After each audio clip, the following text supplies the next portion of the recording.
Counting double-digit thousands.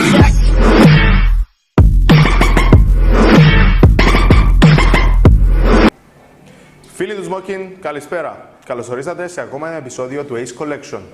Σήμερα θα δούμε το Kaya DL, ο οποίος είναι ένας από τους αγαπημένους μου glass ναργιλέδες. Έσπασα τον 3 φορές και ξαναγόρασα τον, για κάποιο λόγο τον οποίο θα δούμε παρακάτω στη λειτουργία του. Λοιπόν, πάμε να σας δείξω τα κύρια μέρη του Kaya DL, για να δείτε από τι πράγματα αποτελείται και τι πράγματα έχει πάνω του. Το τασάκι του, το οποίο είναι glass τασάκι, μαζί με ένα trimmed port για να βάζουμε πάνω το ball μας. Κάποια ball τα οποία έχουν αμοβολή, το δικό του τουλάχιστον, το οποίο να σας δείξω, μπαίνει κατευθείαν πάνω, ούτε grommet θέλει ούτε τίποτε. Δύο αυτάκια, τα οποία είναι το ένα είναι το hose connector και το άλλο είναι το perch. Όταν έρχεται εδώ στους ναργιλές, εν τω μεταξύ στους πλήσιους Kaya, πλέον αναβαθμιστήκαν. Έρχονται με κάποια μαύρα αυτάκια, τα οποία μπορείς να ξεβιδώσεις να βγάλεις το perch ball. Αλλά έρχονται και τα δύο έτσι. Πρέπει να το πιέσεις, να βγει η μπίγια για να μπορείς να κάνεις εξαέρωση στο ναργιλέ σου. Και το main body, το οποίο main body είναι τούτο. Έχει ενσωματωμένο diffuser μέσα, το οποίο είναι ο πιο silent ναργιλές ο οποίος μπορείς να βρεις. Όμως, τούτο το πράγμα κόφκει σου από την καθαριότητα του ναργιλέ. Δηλαδή, πρέπει την ώρα που να καπνίσεις το ναργιλέ, όχι όπως κάνω εγώ, και βλέπετε ότι έχει κάποια άσπρα μέσα. Πρέπει να πιάσεις ένα πιστολάκι των μαγιών τουλάχιστον μετά, να του βάλεις σαπούνι να το σούσεις και ένα πιστολάκι των μαγιών να το στεγνώσεις. Αλλιώς, αν είσαι σε περιοχή που το νερό σου έχει πολλά άλατα, να κάνει την ασπράδα. Δυστυχώς στην Κύπρο τα πλήστα νερά έχουν άλατα γιατί έχουμε πολύ νερό το οποίο προέρχεται από αφαλατώσεις. Πάμε να ετοιμάσουμε τον ναργιλέ μας, να τον στήσουμε, να δούμε πώς καπνίζει, τις ιδιαιτερότητες του, πώς λειτουργεί και τι σκέψεις έχω για τον ναργιλέ, το οποίο χρησιμοποιώ εδώ και 2 χρόνια.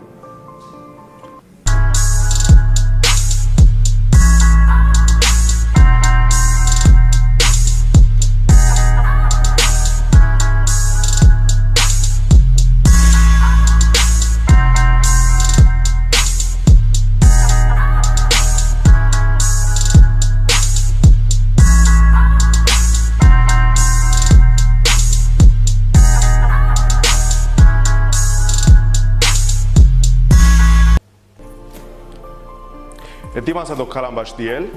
Χρησιμοποιώ ένα Shisha Love Ball μαζί με το Caloud Lotus. Έχω μέσα αλφάχερ Grapefruit μαζί με Peach. Πάμε να δοκιμάσουμε τη γεύση μας. Θα δούμε πώς καπνίζει ο ναργιλές. Το ναργιλέ είναι ένας φίλος μου, ο Σάβας. Χαρακτήρισε τον ναργιλέ των ταινιών, γιατί όταν τον καπνίζεις δεν ακούτε τίποτε. Να φέρω ένα θκιό να έχουμε τα πίσω στο backstage μας που γυρίζουμε για να μπορούν να καπνίζουν τα παιδιά από πίσω.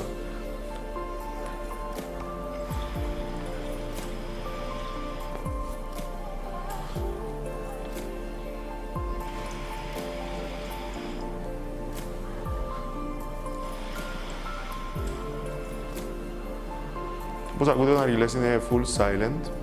Το τράβημα του είναι ανοιχτό, όπως πρέπει να είναι σε κάθε glass ναργιλέ.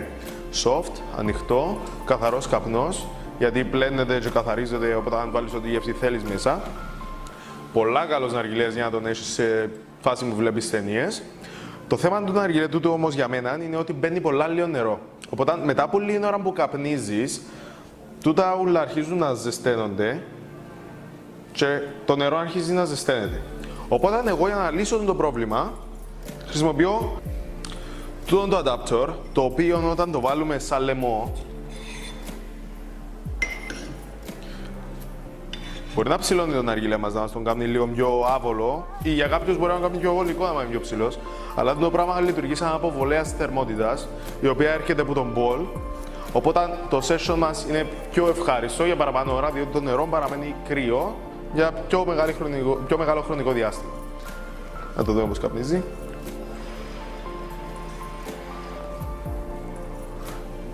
Το ναργιλέ είχα το 3 φορές, έσπασε μου τη σκιό. Έσπασε μου όχι επειδή οτιδήποτε.